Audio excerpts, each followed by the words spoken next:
ఏపీలో bird flu కారణంగా తెలంగాణ ప్రభుత్వం అప్రమత్తమైంది. చికెన్ తింటే బర్డ్ ఫ్లూ సోకే ప్రమాదముందని ప్రజలు భయాందోళన చెందుతున్నారు. దీంతో హైదరాబాద్లోని చికెన్ ధరలు పూర్తిగా కుదేలైందని నిర్వాహకులు అంటున్నారు.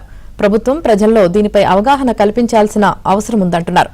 మరింత సమాచారం మా ప్రతినిధి ప్రవీణ్ అందిస్తారు.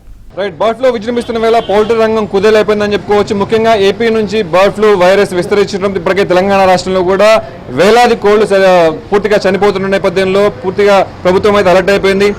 ఒక సర్క్యులర్ కూడా జారీ చేసింది. చికెన్ అమ్మకాల మీద నజర పెట్టాలి, చికెన్ అమ్మకాలు కొంత తగ్గించుకోవాలి, అంటే చికెన్ తినే వాళ్ళు కూడా జాగ్రత్తలు పాటించాలని చెప్పేసి అటు పశువర్ధ సంవర్ధక శాఖ కూడా చెప్తున్న పరిస్థితి కనిపిస్తుంది. ఇప్పటికే తెలంగాణ రాష్ట్రం చుట్టూ కూడా పూర్తిగా చెక్ పోస్టులు పెట్టి వివిధ రాష్ట్రాల నుంచి వస్తున్నటువంటి ఈ చికెన్ సంబంధించినటువంటి లారీలు కానీ లోడ్స్ కానీ ఏదైతే వస్తున్నాయో పూర్తిగా కూడా తిరిగి వెనక పంపిస్తున్న పరిస్థితి కనిపిస్తుంది. ఇప్పటికే ఆంధ్రప్రదేశ్లో తూర్పుగోదావరి జిల్లాలో అయితే పూర్తిగా రెడ్ అలర్ట్ ప్రకటించిన నేపథ్యం కనిపిస్తుంది. 6 రోజుల నుంచి సేల్స్ అన్ని పడిపోయాయి. సో ఆఫ్ రేట్కి చికెన్ ధర లభిస్తుందని చెప్పేసి పెద్ద ఎత్తున వదంతులు వస్తున్న నేపథ్యంలో, అలాగే చికెన్ తింటే ఈ బర్డ్ ఫ్లూకి సంబంధించినటువంటి వ్యాధులు వస్తాయని చెప్పేసి వదంతులు వస్తున్న నేపథ్యంలో చికెన్ అమ్మకాల మీద అయితే ఈ జోరు స్పష్టంగా కనిపిస్తూ ఉంది. ప్రస్తుతం అంతా మాట్లాడేందుకు చికెన్ షాప్ నిర్వాహకులు కూడా ఉన్నారు. వాళ్ళని కూడా తెలుసుకుందాం. ఈ నష్టాలు ఎలా ఉన్నాయి, సేల్స్ ఎలా ఉన్నాయి మాట్లాడదాం.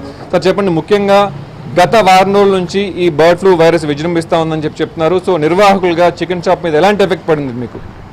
బర్డ్ ఫ్లూ ఎఫెక్ట్ వల్ల చికెన్ షాప్ మీద దాదాపుగా 3-4 డేస్ నుంచి 40-50 to 80% వరకు సేల్స్ డౌన్ అయ్యే పరిస్థితి వచ్చింది.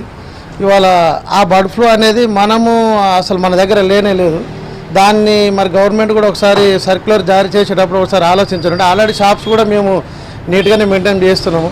అయినా మనం 100 degrees మీద హీట్ చేస్తాం కాబట్టి మనకు అలాంటి వైరస్ అనేది ఎలాంటి సంక్రమించడం జరగదు, మన ప్రాణానికి కూడా ఎలాంటి నష్టం జరగదు. అలాంటి చికెన్ వల్లనే ఇమ్యూనిటీ పవర్ పెరుగుతుందనేది తెలుసు. మరి చికెన్ మనం ఆల్రెడీ ఇండియన్ పీపుల్స్ మొత్తం 100 degrees హీట్ మీద చేస్తున్నప్పుడు మనకు వైరస్ అనేది సోకదు అనేది గవర్నమెంట్ కూడా ఆలోచించాలి. అందులో ఏంటంటే సేల్స్ డౌన్ అట్లా గవర్నమెంట్ సర్క్యులర్ జారీ చేయడం వల్ల సామాన్య మానవులు కూడా భయపడి ఈ చికెన్ తినడం అనేది బంద్ చేయడం జరుగుతున్నది. కాబట్టి దీన్ని గవర్నమెంట్ కూడా ఒకసారి పూర్తి వివరాలు సేకరించి అసలు ఉన్నదా లేదా చూసుకున్నప్పుడు మనం గవర్నమెంట్ ఒక సర్క్యులర్ చేయొచ్చు. మనం 100 degrees హీట్ చేస్తున్నప్పుడు మనకు ఆ వైరస్ సోకదని గవర్నమెంట్ ఒకటి మళ్ళీ సర్క్యులేషన్ జారీ చేస్తే బాగుంటుందని మా ఒక చికెన్ షాప్. పోయిన వారం ఎంత ఉంది చికెన్ రేటు, ప్రజెంట్ ఈ రోజు ఎంత ఉంది సార్ చికెన్ రేటు, ఎంత తగ్గింది?